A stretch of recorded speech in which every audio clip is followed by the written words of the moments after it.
Welcome back, y'all, to part 2 of Thomas Lawson's account. What comes next gets harder to explain. Upon landfall, we had set to work at once, eager to put the hardship of the voyage behind us. The governor, Master John White, spoke often of the promise this land held for us, of the fields we would sow and the homes we would build. A new beginning, he called it. The others clung to his words, desperate for hope. I wish I had shared their faith. We built our settlement near the water's edge, where the soil was rich and the fishing plentiful. The days were long, our backs sore from felling trees and raising walls, yet the work was honest, necessary, and for a time it seemed we might truly carve a home from this untamed land. But the feeling never left me, that unseen presence lingering at the edges of my vision. It was the silence that struck me first. A forest should breathe, filled with the rustle of creatures in the underbrush, the distant calls of birds overhead. But here, beyond the crash of waves upon the shore, there was nothing. Even the wind seemed hesitant to stir the trees. The others noticed it too, though none dared speak of it. Then came the warnings. The Croatoan men visited us in those early days, watching from the tree line before stepping forward, their eyes dark with something I could not name.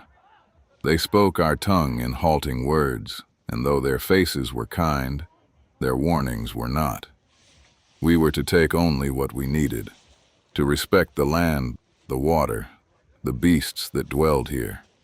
They did not say what would happen if we failed. They did not need to.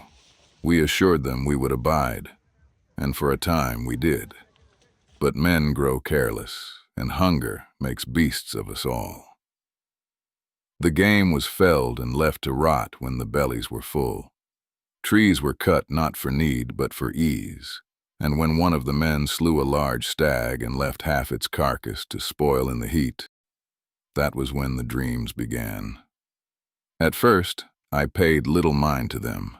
A man who toils from dawn till dusk will have restless nights, his mind stirring with the echoes of his labor.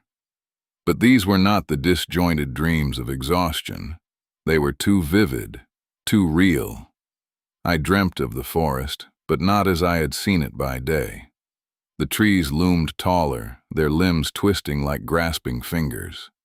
The air felt thick, heavy, as though something unseen moved through it. And in the distance beyond the trees, I heard whispering. A chorus of voices speaking in tongues I did not know, yet somehow understood. Others began to speak of their dreams as well. Men who had never feared the dark now hesitated at the tree line. Women woke with silent tears on their cheeks, unable, or unwilling, to speak of what they had seen in their slumber. And then there was John Bridger. He had always been one of the more reliable men in our group, but lately I'd noticed a change in him. For several days, John became more and more distant. He rarely spoke, his eyes hollow, his every movement stiff and unnatural. When I saw him next, he was standing at the edge of the clearing, staring into the woods, his hands trembling. I called out to him, but he didn't respond. His mouth moved, but no words came out. "John," I asked again, stepping closer. His head whipped toward me, his face pale as the full moon and his eyes wild with panic. "I hear them," he said in a hoarse whisper. "Voices, calling my name, in the trees. It knows me," he gasped, voice cracking. "It's watching me, Thomas. The Manitou, it's coming." His words made no sense, but the terror in his eyes, genuine, raw terror, was enough to make my stomach churn. His eyes kept darting to the tree line as though he were listening to something that none of the rest of us could hear. I tried to laugh it off, brushing it aside as a man worn thin by the work. "It's just the wind, John. You've been under a lot of strain." But something in his eyes told me he wasn't making it up. The next day he spoke of shadows in the woods, shifting, watching. He claimed the forest had begun to feel alive, as though it had a hunger. I couldn't understand it, And yet, the way he said it sent a chill crawling down my spine. That night, John was gone. No one saw him leave, but his cot was empty, and a trail of prints led into the woods. Prints that stopped suddenly as though the ground had swallowed him whole. We searched for him the next morning, combing the woods for hours, but there was nothing. No sign of struggle, no trace of John Bridger at all, just the eerie silence of the trees swaying gently in the wind. Later that evening, I overheard the old Croatan tribesman, his voice low and steady, speaking to Elder Hopkins outside the walls of our settlement. My heart froze as I heard the words, his English faltering but clear enough for me to understand. "The Manitou does not forget," he said, his voice thick with foreboding. "You have angered him. The trees will take you.